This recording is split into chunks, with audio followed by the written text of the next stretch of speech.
On the afternoon of February 13th, 1866, two men clad in Union blue stepped inside a bank in Liberty, Missouri. They paused to warm themselves by the stove before moseying up and asking the clerk to break a tin. As soon as the man reached for the money, the bandits drew their sidearms, jumped across the counter, forced the employees to the vault, and made them start filling bags with an assortment of gold, silver, and good old American greenbacks. Then, as the outlaws were making their getaway, they shot and killed an innocent bystander, a teenager who had the misfortune of being in the wrong place at the wrong time. It's estimated that there were 13 men total who participated in the robbery, and their haul was a whopping $58,072.64, or adjusted for inflation, a little over $1 million in today's money. As for the robbers, they made a beeline to the town of Centerville, where they divvied up the loot, and from there, they vanished, having pulled off the very first daytime bank robbery in U.S. history, at least the first to occur during peacetime. Only question is, who did it? My name's Josh, and this is the Wild West Extravaganza.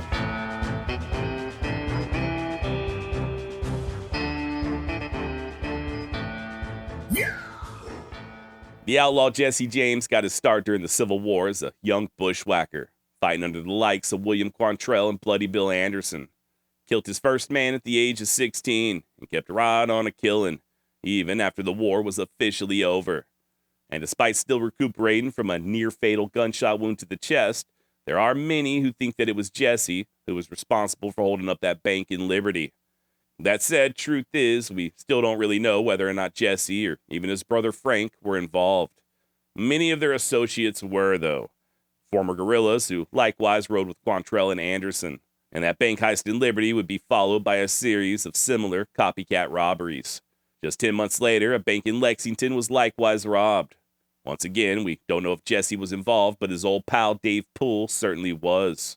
Then, on March 1st, 1867, there was an attempt on the bank in Savannah, Missouri, a town described at the time as being, quote, literally overrun with thieves, burglars, and highway robbers. Once again, it's unknown if Jesse or Frank participated, but we do know that those who were responsible also helped to break some ex-guerrillas out of jail in Liberty.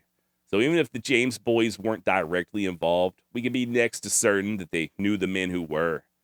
Skip ahead to May 22nd, 1868, and the Hughes Wasson Bank in Richmond was robbed of around $3,500 in cold, hard cash. What's more, the thieves ended up killing at least 3 people in the process, including the mayor. They, or a similar band of crooks, struck again on November 27th, taking down the First National Bank of Independence. One of the men responsible, a former bushwhacker named James Devers, was arrested and promptly lynched by vigilantes. But was Jesse James involved? Once again, I haven't got any idea. But like I keep saying, his old associates were. To the best of my knowledge, the first bank robbery that we can pin on Jesse James with relative confidence occurred in Russellville, Kentucky on March 20th, 1868. Joining he and his brother Frank were allegedly Cole Younger, Oliver Shepard, his cousin George Shepard, Arthur McCoy, and John Jarrett. They kicked things off by trying to exchange a bogus $50 bill. When the banker identified the note as being counterfeit, one of the bandits drew his pistol, aimed it at his head, and told him to empty the vault. At which point the banker got nervous and took off running. A bullet followed, grazing his skull, but he was still able to escape and sound the alarm. There was a brief gunfight. At least one Russellville citizen was killed, and the outlaws got away with $9,000 in cash and an additional $3,000 in gold coins. Not a bad payday. By the way, double check me on this, but I'm pretty sure that bank in Russellville still stands to this day, only as a bed and breakfast. Might be a cool little spot to visit. Use code Josh at Russellville. Nah, I'm just joking. Okay, so one of those Russellville bank robbers, George Shepard, would be arrested a little over a week later. He'd eventually serve 3 years in prison on account of the robbery. As for his cousin, Al Shepard, he was tracked all the way back to Missouri, and, well, I guess he didn't much like the idea of languishing behind bars. Al put up a fight and ended up dying with around 20 bullet holes in his body. Hell, by that time, even the dreaded Archie Clement was dead. He had been drinking in a Lexington saloon when the militia tried to arrest him. Despite being surrounded, Arch jumped to his feet, pistols in hand, and began blasting his way out. Took rounds to the chest and leg, but he still managed to make it to his horse, only to be shot yet again. I don't know how true this is, but an eyewitness claimed that Archie had gone through an astonishing 11 revolvers trying to make his escape. And as he lay there on the ground dying, he was trying to cock the 12th revolver with his teeth. His last words were, "I've done what I always said I'd do, die before surrender." Now, Jesse James would not be happy to learn of Clement's death. Remember, Little Arch had been a mentor of his. According to biographer T.J. Stiles, quote, "Of all the angry men in bitter, wounded Missouri, perhaps the angriest was the 19-year-old bushwhacker named Jesse James. It is likely he was with Clement for all but the final bloody moments of those days in Lexington, and it is certain that he retained a deep-seated fury at the fate of his friend," end quote. And yeah, it was partly this deep-seated fury, just 3 years later, that would cause Jesse to murder an innocent man. The killing in question took place in Gallatin, Missouri on December 7th, 1869. Jesse and the boys were in the process of robbing the bank when he mistook the clerk, John Sheets, for his old nemesis, Samuel Cox. If you'll recall, it was Cox who set up that ambush that killed Bloody Bill Anderson. And unfortunately for Sheets, I guess he and Cox bore a strong resemblance. Jesse ended up putting a bullet in the man's chest, followed by another to the forehead a split second later. He also shot a lawyer named McDowell who took off running for the door. He and Frank then tried to flee town under a hail of bullets, but as they were leaving, Jesse was thrown from the saddle. His foot got caught in the stirrup, and he ended up getting dragged about 30 or 40 yards before Frank was able to grab him. And then they made their getaway. They'd borrow a horse about a mile down the trail, and as they passed strangers, Jesse couldn't help but bragging about killing Cox. At this point, he was still unaware that he had murdered the wrong man. Now, as to whether or not they went to Gallatin with the express purpose of killing Cox, that's unclear. Per historian T.J. Stiles, quote, "Cox's residence there was quite well known, but the bandits spent little time looting after the murder, in contrast to previous holdups. And Jesse boasted of his deed, heedless of the attention he drew. A more likely scenario, however, is that they came simply to rob the bank. But as Jesse, acutely conscious of Cox's presence in town, stared at the cashier, he saw what he hoped to see, a precious opportunity for revenge. Certainly, his reckless bragging along the escape route attests to his sincerity of the belief that he killed Cox." End of quote. Ironically, the man he actually killed, John Sheets, was a leader there among the local Democrats and a fierce opponent of the radical Republicans. So not only did Jesse kill the wrong man, but he killed someone who he most likely would have agreed with on a number of ideological principles. Nevertheless, what's done is done, and a very capable deputy by the name of John S. Thomason was soon dispatched to arrest Jesse and his older brother Frank. According to Clay County Sheriff O.P. Moss, Thomason was, quote, "the most active officer in the enrolled Missouri militia when it came to hunting bushwhackers and thieves." Sure enough, Thomason was able to track the boys straight to Zerelda's farm. And just as he was getting ready to knock on the door, all of a sudden Jesse and Frank came exploding out of the stable, galloping away. And what happened next is a little on the comical side. Thomason did have a small posse with him, but when his horse jumped a fence in pursuit of Jesse and Frank, the posse remained behind at the farm for unknown reasons. It weren't long before Thomason realized he only had 2 bullets left in his pistol. He quickly dismounted, took careful aim, and fired. But I guess by that point, the James boys were out of range. All that shooting only served to spook Thomason's horse, and it ran on ahead without him. And as soon as the horse caught up with Jesse and Frank, one of them leaned over and put a bullet in its head, forcing Thomason to hike back to the James farm on foot. As for Jesse and Frank, they rode straight to Kearney, where they spent around the next half hour pretty much terrorizing the town. And when they left, they threatened to kill anyone who attempted to follow them. When Deputy Thomason arrived back at the farm the following day with an even larger posse, they were gone. It was during this same period that Jesse's name first began appearing in the press. The Liberty Tribune wrote that he and Frank were, quote, "noted bushwhackers during the war and are regarded as desperate men." The governor put up a $500 reward, and additional bounties were placed by Sheets' widow, the bank that Sheets worked at, and even Daviess County, where Gallatin was located. If I'm not mistaken, all total, the bounty was around $1,000. Worth noting that 2 months prior to Sheets' murder, Jesse went to the Mount Olive Baptist Church there in Clay County and asked that his name be removed from the membership rolls. The stated reason, as recorded by the church, was that Jesse, quote, "felt himself unworthy," end quote. Now, by June of 1870, Jesse had started writing letters. His first was published in the Kansas City Times and addressed to then Missouri Governor Joseph McClurg. Not only did Jesse maintain his innocence in the Sheets murder, but he claimed to have an alibi. He wrote in part, quote, "It is true that during the war I was a Confederate soldier and fought under the black flag. But since then I have lived as a peaceable citizen." He finished the letter by saying he'd turn himself in just as soon as he thought he could get a fair trial. Jesse sent another letter the following month, which included 3 affidavits from people who swore up and down that he was in Kearney the night before the killing of Mr. Sheets. Kearney, by the way, is around 50 miles southwest of Gallatin. His sister Susie said that he was attending a preaching over in Greenville on the day of the shooting, and she also said that that bay horse that Jesse allegedly got thrown from as he was fleeing town was sold prior to the killing to some old boys out of Kansas. In other words, Jesse was trying to pawn the Sheets murder off on his own enemies, the Jayhawkers. Now, obviously, his friends and family would be willing to lie to cover for him. I think many of us would do the same to help our own loved ones avoid trouble. And while Jesse's letter-writing campaign of 1870 did little to sway law enforcement, it would, oddly enough, have its desired effect upon the populace. Folks started softening up a bit to the ex-bushwhackers, even to the point that Jesse was soon able to appear out in the open, albeit warily and heavily armed.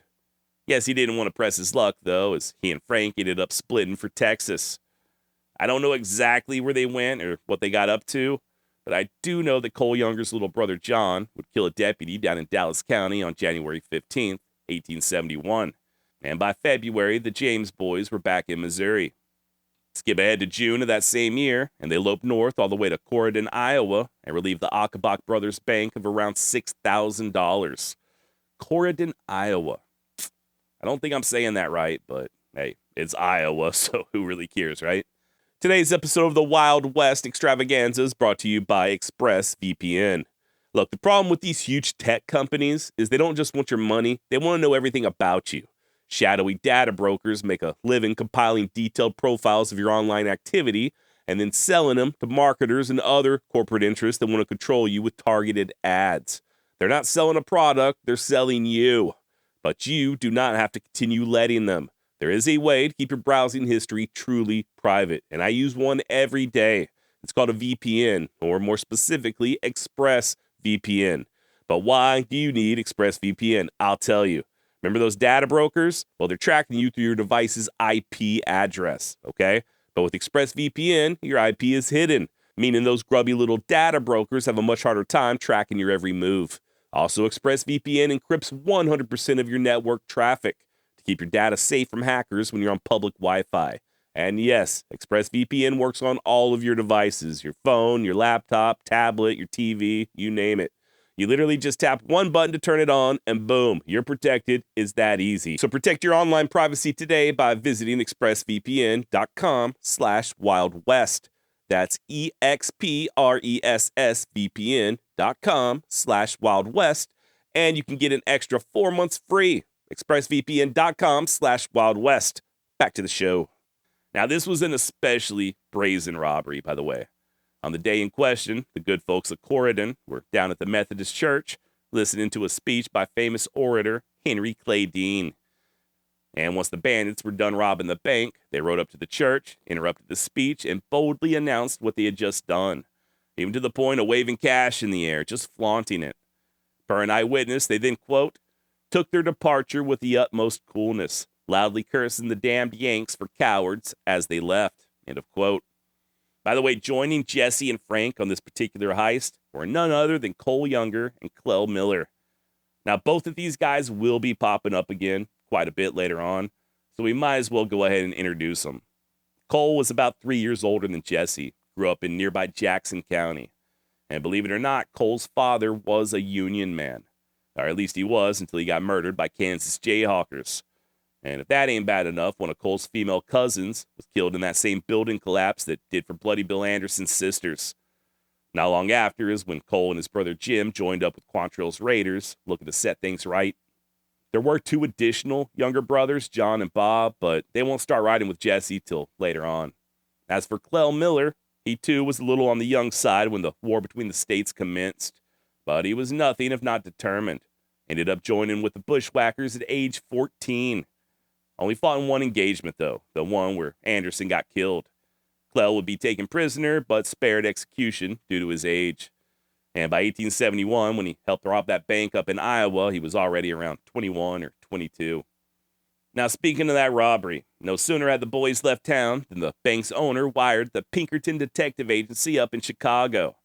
The founder, Alan Pinkerton, then immediately dispatched his son Robert south to see what he could turn up. And just a few days later, Robert Pinkerton, along with the sheriff of Wayne County, Iowa, caught up with the James Younger boys as they were eating dinner at a friend's house. Only thing is, the bandits were ready. Kind of. They had somehow caught wind of the small posse, so just as soon as the sheriff approached the house, Jesse and his buddies came running out towards the stable. The sheriff and Robert Pinkerton opened up fire, wounding Frank with a load of buckshot, but he and the others were still able to escape. By the time they got to Lafayette County and dropped Frank off with a friend, he was reportedly bleeding from the lungs. Ugh. I'm no learned medical man, but that does not sound good, bleeding from the lungs. Nevertheless, Frank was tough, and he'd be back at it just a couple of months later. In the meantime, Jesse James decided to launch yet another letter-writing campaign. In the June 24th, 1871 edition of the Kansas City Times, Jesse stated that he had, quote, just seen an article in the Lexington Register charging myself and my brother Frank with robbing a bank in Iowa. We've never even been to Iowa. We don't know anything about Iowa other than they have very confusing town names like Corydon or Beatrice that is not pronounced Beatrice. Perhaps if the bank vaults in Iowa were full of corn-fed farmers' daughters with big hearts and even bigger rear ends, then we might reconsider. But until then, no thank you, end quote. And now I'm kidding about the names of the towns and the women, but he did deny robbing that bank. And just like before, he claimed to have an alibi and promised to turn himself in if only authorities would guarantee a fair trial. As it were, Jesse just figured that the radical Republicans, who he sarcastically referred to in the paper as heroes, try to lynch him in the same way that they did James Devers back in the fall of '68. Now, just a quick word on these letters. Turns out Jesse had an inside man there at the Kansas City Times, a journalist by the name of John Newman Edwards. Mr. Edwards had been an adjutant to General Shelby during the Civil War. After Lee's surrender, Edwards joined Shelby and the others down in Mexico. And when he returned stateside, he went to work for a paper in Kansas City called The Republican, before starting his own rag, the staunchly Democratic Kansas City Times. And Edwards would use this paper not only to rail against everything from Yankee carpetbaggers and black people being able to serve on juries, that especially seemed to anger him, but to also call for the return of the Confederacy. I guess he felt like the James boys were fellow champions of the cause, so he allowed Jesse free rein to air his many complaints in the pages of the Kansas City Times. We can thank Edwards for helping to promote the idea of Jesse and Frank being Robin Hood types, fighting the corrupt powers that be as opposed to mere criminals. What can I say, man? Propaganda works. It worked in the Old West, and you better believe it's still alive and well to this day. Edwards would eventually die from alcohol abuse at the age of 50, but back in the early 1870s, he was most definitely one of Jesse's biggest supporters. Now, as to what exactly Jesse and Edwards were promoting there in the Kansas City Times, much of it was political in nature. I briefly touched on this earlier when I described how the radical Republicans had enacted laws preventing ex-Confederates from voting and holding public office. Well, despite these laws being overturned and the ex-Confederates soon holding a number of public offices there in Missouri, Jesse still blamed them for, well, pretty much everything. I don't want to get too far off track here, but once again, according to James biographer T.J. Stiles, quote, he, Jesse James, now specifically blamed the radicals for turning him into a fugitive, for hounding him unjustifiably.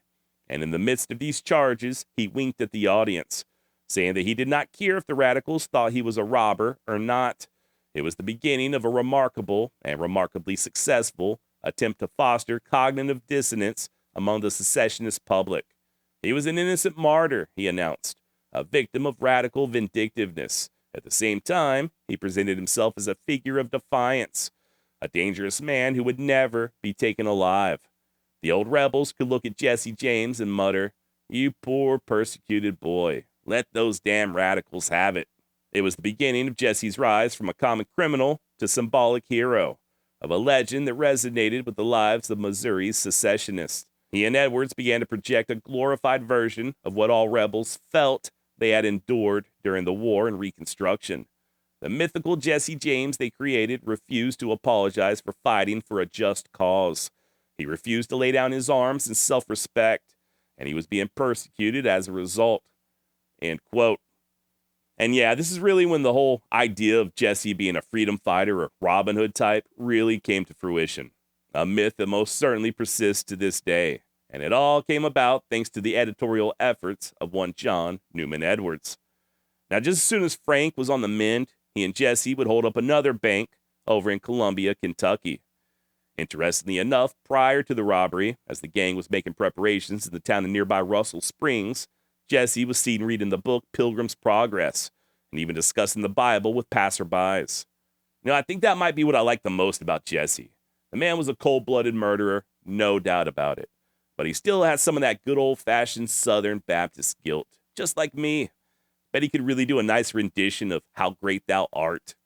Anyway, once the gang arrived in Columbia, Jesse and Frank rode into an alley adjacent to the bank as Cole and another man took up positions at the courthouse, giving them a clear view of their target. Once everything was in place, Jesse stepped inside and bid the cashier good evening. This was followed by one of them, possibly Frank, drawing a pistol and putting a bullet squarely in the cashier's chest. Now, this poor guy's name was Robert A.C. Martin, or R.A.C. Martin. He had always sworn that if anyone tried to rob his bank, they'd have to do so over his dead body. And yeah, even as Jesse dragged him bleeding across the floor, Martin, although mortally wounded, held strong and refused to open the safe. In the end, the outlaws were only able to get away with around $1,500. Now, just to be fair, I did find at least one account claiming that Martin was going for a pistol when Frank shot him.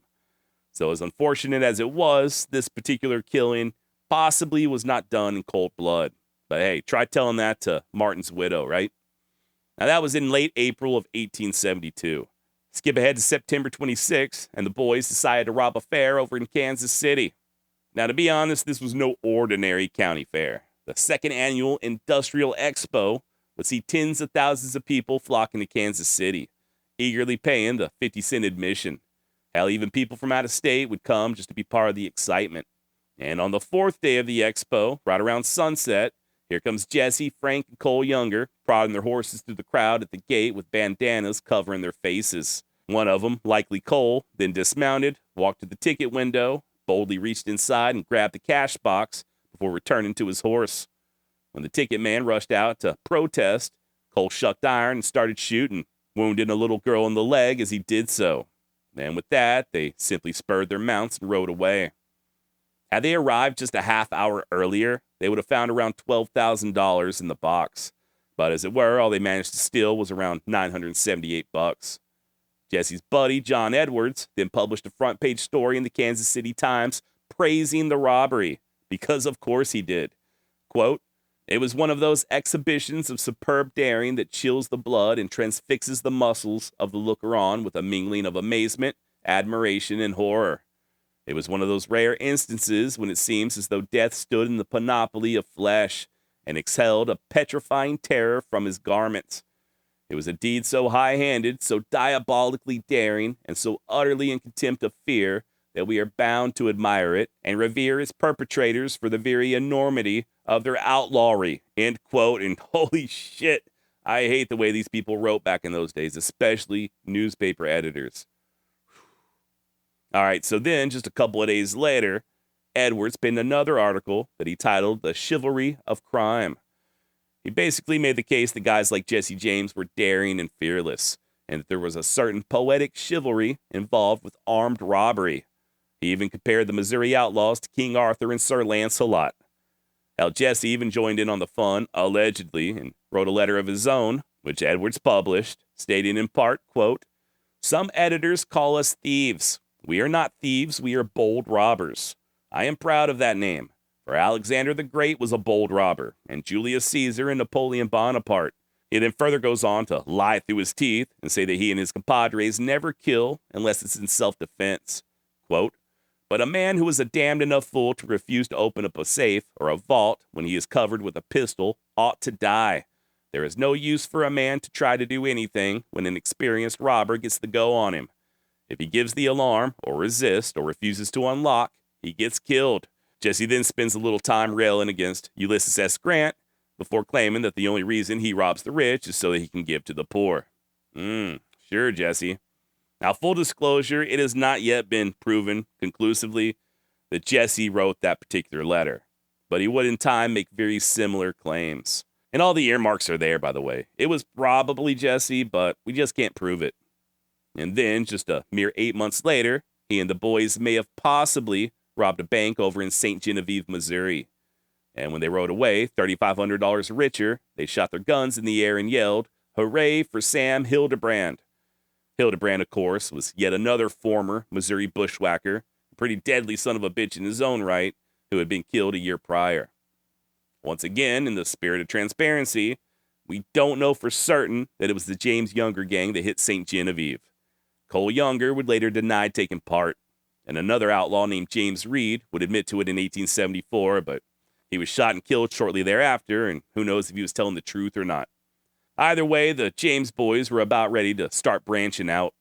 Why risk life and limb stealing cash boxes from fairs or robbing some country-ass bank when they could make real money taking down trains?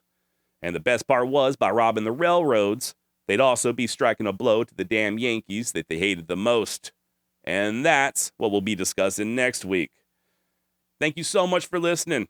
Remember, you can gain early access to all episodes of the Wild West Extravaganza completely ad-free on Patreon. Patreon.com/Wild West Extra.